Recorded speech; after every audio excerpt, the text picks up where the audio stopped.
I wish that I could go back 10 years ago and tell myself what I'm about to teach you in this video. And even if you're not in your 20s, I think you can take something away from this today. These are my 3 tips that I wish I would have known in my 20s 10 years ago.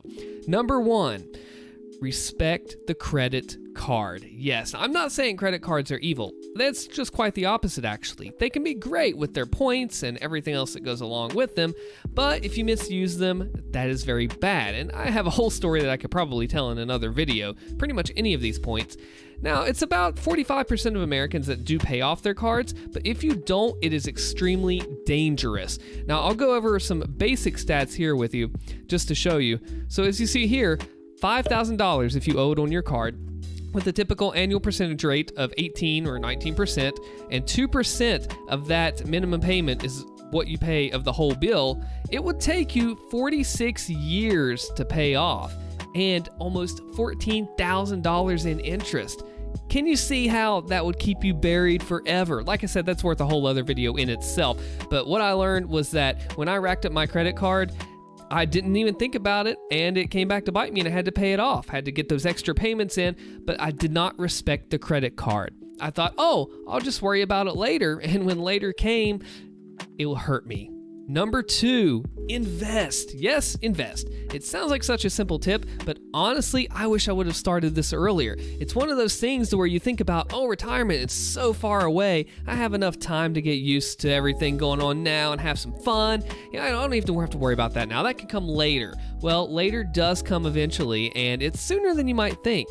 So I cannot stress how much I would say to get started early. Time is your best friend when it comes to this due to compounding interest. And again, that's a whole other video, but I at least want to give you the basics today. Because if you start at 30, you are so much further behind than if you had started at 20, because it's an exponential growth.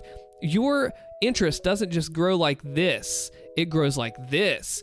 And how it does, like I said, I could explain in another video, but the more time that you're in the market, generally the better off that you are. So if you can start 10 years earlier, if you can start at 18, or man, what I would not give to have started at 18 years old. Of course, I had student loans and everything. All these are such important topics I need to talk about to try to help you out. But if you start earlier, do it.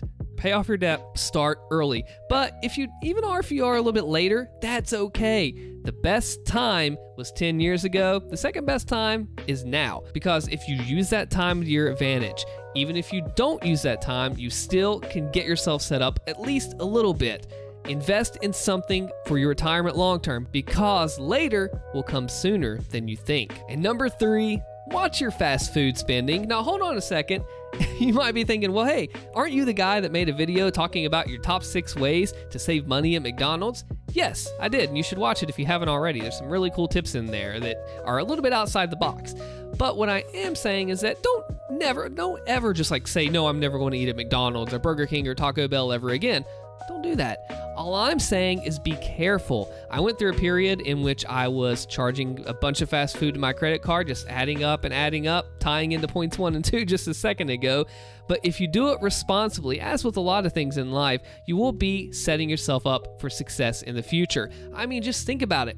$5 a day, right? What is that? No big deal, right?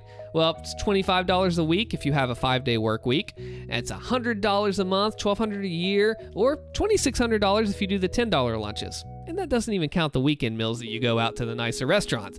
The whole point is, if you're going to go, be smart about it. Set yourself a budget. Say, all right, I'm going to go for a $5 meal today, but I'm not going to go for another 3 days. And use the tips that I have in the McDonald's video, by the way. If you want another restaurant, let me know. This stuff will creep up on you faster than you know. Seriously. Like I mentioned with the credit card, I just put fast food onto it. I didn't think anything about it. I had to eat. I was out working, right? Of course you have to eat. And it was hard to take a lunch because I was traveling a lot. So, well, we'll just worry about it later. So all these tips, they connect to each other.